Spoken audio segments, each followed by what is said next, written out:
রাজধানীর ওসমানী স্মৃতি মিলনায়তনে জেলা প্রশাসক সম্মেলনে কথা বলছেন স্বরাষ্ট্রমন্ত্রী সালাউদ্দিন আহমেদ। আমরা সরাসরি যুক্ত হচ্ছি তার বক্তব্যে। কাছাকাছি যেগুলো তৎপর থাকবে এবং যাতে ডিসিপ্লিন রক্ষা করা যায় সেই জন্য আরো কিছু আমরা ব্যবস্থা নিয়েছি। আর আমরা 7 দিন আগে, ঈদুল আজহার 7 দিন আগে পুলিশ হেডকোয়ার্টারে একটা monitoring cell, central monitoring cell আমরা স্থাপন করব। সারা দেশের সাথে যোগাযোগ থাকবে, মহাসড়কগুলোকে যেখানে যেখানে ক্যামেরা আছে ক্যামেরা দিয়ে মনিটর করা হবে, আর যেখানে যেখানে নাই সেখানে আমরা যথোপযুক্ত ব্যবস্থা করব, যাতে অতীতের অভিজ্ঞতা থেকে আমরা যা শিক্ষা নিয়েছি সেগুলো অ্যাপ্লাই করে যাতে আমরা একটা নজির স্থাপন করতে পারি যে নিরাপদে আমাদের এই ঈদ যাত্রাটা এবং আশাটা নিশ্চিত করতে পারি। সেই জন্য হ্যাঁ একটা শেষ করি।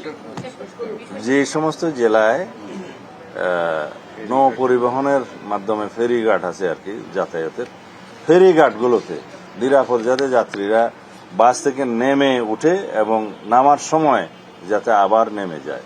ঈদ আসবে, সাথে ক্যাশব্যাকও আসবে। নিজের বা প্রিয়জনের জন্য কেনাকাটায় এবারও নগদ পেমেন্টে পাচ্ছেন দারুণ ক্যাশব্যাক। তাই যাই কিনুন, পেমেন্ট করুন নগদে।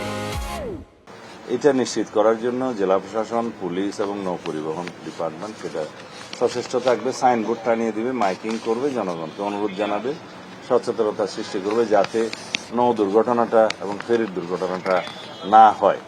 এই জাতীয় আরো অনেক সিদ্ধান্ত নেওয়া হয়েছে, আমরা জানিয়েছি।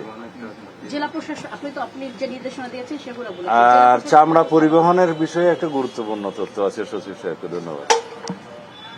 আমরা ওই বিসিক থেকে এবং কমার্স মিনিস্ট্রি, ইন্ডাস্ট্রি মিনিস্ট্রি থেকে বিভিন্ন উদ্যোগ গ্রহণ করা হয়েছে। বিশেষ করে গ্রামীণ পর্যায়ে, উপজেলা পর্যায়ে আমরা লবণ সরবরাহ করব বিনামূল্যে, যাতে চামড়া সংরক্ষণ করা যায় 7 দিন পর্যন্ত, এবং ক্রমান্বয়ে ঢাকা অথবা মহানগরগুলোতে যেখানে ট্যানারি আছে সেখানে আসা যায়, বিশেষ করে ঢাকা অভিমুখে, যাতে 7 দিন পর্যন্ত তারা সংরক্ষণ করে এই সময়টা যাতে না আসে।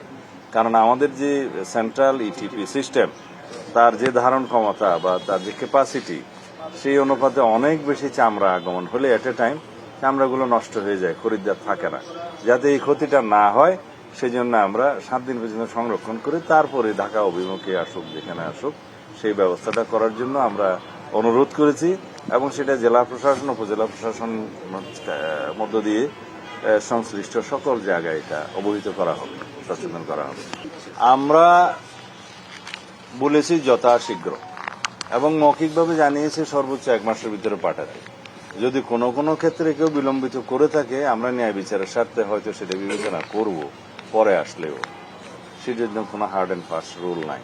তবে আশা করি যারা মামলা প্রত্যাহার চান তারা তো বিলম্ব করবেন না।